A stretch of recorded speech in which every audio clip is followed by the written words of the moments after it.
পটুয়াখালী যে আজকে যে বিজয় উদযাপন চলতেছে আমাদের এই বিজয় মিছিলে, এখানে কিন্তু অনেক ভাইরা যাদের অক্লান্ত পরিশ্রমে আজকে কিন্তু আমরা বিজয় পেয়েছি। আমাদের পটুয়াখালী ছাত্র সমাজ যারা ছিল আজকে কিন্তু অনেক অনেক খুশি হয়েছে, যেটা আসলে আমরা বোঝানোর আসলে ভাষা নেই। শত শত শহীদ ভাইদের কারণে হাজার হাজার ভাইরা আমাদের দেশ রক্ষার জন্য কিন্তু জীবন দিয়েছে।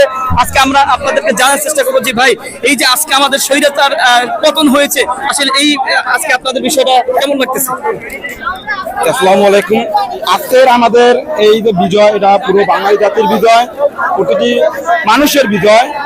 আমি আজকে শুধু স্মরণ করছি তাদের জীবনের বিনিময়ে, যেসব শিক্ষার্থী ও সাধারণ ভাই বোনদের জীবনের বিনিময়ে আমাদের আজকের এই বিজয়টা ফিরে এসেছে। আমি তাদের প্রতি বিনম্র শ্রদ্ধা জ্ঞাপন করছি এবং এরই সাথে আমি শোক প্রকাশ করছি। আর আজকে আমাদের এই বিজয়ের দিনে আমার একটা সকলের প্রতি একটা আকর্ষণ থাকবে, আমাদের এই বিজয়টা যেন আবার অহিংসামূলক কিছু না হয়ে যায়, আমরা কোনো বিশৃঙ্খলা যেন কিছু না সৃষ্টি করি কোথাও। আমরা আমাদের আনন্দটা, আমাদের আন্দোলনটা যেটা শান্তিপূর্ণ ভাবে হয়েছে, আমাদের আজকে যে বিজয় উল্লাসটা আমরা শান্তিপূর্ণ ভাবে করবো। পুরো জাতির প্রতি আমার এটাই অনুরোধ থাকবে।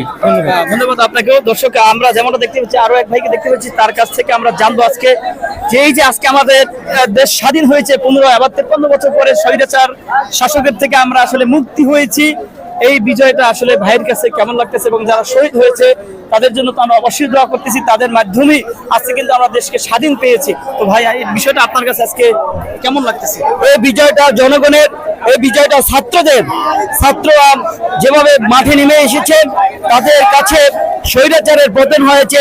আমি আজকে আপনাদের মাধ্যমে জানাতে চাই, আজকে আগামী দিনে যারা শাসন ক্ষমতা আসবেন তাদেরকে এখান থেকে শিক্ষা নিতে হবে যে এই বাংলার মাটিতে কোনো সন্ত্রাস নৈরাজ্য চলবে না। এই বাংলার মাটিতে বাংলাদেশের জনগণের বুকের উপরে আর গুলি করানো যাবে না, ছাত্রদের উপরে আর গুলি করা যাবে না এবং এদেশের মানুষের মতামতের ভিত্তিতে দেশ শাসন করতে হবে। এই শিক্ষা নিয়ে যেন আগামীতে ক্ষমতা আসে, যিনি আসবেন তারা যেন দেশের মানুষের প্রতি শ্রদ্ধাশীল হয়, গণতন্ত্রের প্রতি শ্রদ্ধাশীল হয়। আমরা একটি সুন্দর এবং আগামী সুন্দর বাংলাদেশ চাই। ধন্যবাদ আপনাকে। এতক্ষণ আমাদের আপনাদেরকে আমরা দেখাচ্ছি যে আসলে এখানে কিন্তু সমন্বয়ক যারা রয়েছে তারা কিন্তু অনেকেই বক্তব্য দিয়েছে এবং আরো এক ভাই আছে আমাদের সামনে, তার কাছেও জানবো যে আজকে আসলে এই বিজয় মিছিলটা আজকে তার কাছে বিজয় উদযাপন তার কাছে কেমন লাগছে, তার কাছে এই মুহূর্তে আমরা একটু জানতে চাইবো। আমি মোহাম্মদ সাকিব, পটুয়াখালী সরকারি কলেজ বিজ্ঞান বিভাগ, পটুয়াখালী জেলা বৈষম্যবিরোধী ছাত্র আন্দোলন একজন সমন্বয়ক। আজকের এই বিজয়টা একদিকে যেমন আনন্দের, অন্যদিকে শোকের। আমাদের হাজারো ভাইয়ের রক্তের বিনিময়, শহীদের বিনিময় আজকের এই বিজয়। এই বিজয় যারা জীবন দিয়েছেন তাদের আত্মার মাগফিরাত কামনা করছি। আজকের বিজয় আসলে ভাষায় প্রকাশ করা যায় না যে এতটা আনন্দের। এই স্বৈরাচারের পতন, এটা অনেক মানুষের স্বপ্ন ছিল যে কবে এই স্বৈরাচারের পতন হবে। আজকে আমরা স্বৈরাচারের পতন করতে পেরে আলহামদুলিল্লাহ অনেক ভালো লাগতেছে। হাজার হাজার মানুষ এসেছে কেন্দ্রীয় শহীদ মিনারে এই বিজয় উল্লাস করার জন্য। চলে এই বিজয়টা ভাষায় প্রকাশ করতে পারতেছি না আমি। দর্শক, আপনাদেরকে আরো দেখাবো আজকে এখানে যারা উপস্থিত হয়েছে প্রত্যেকের কাছ থেকে আমরা আসলে জানানোর চেষ্টা করব আপনাদেরকে।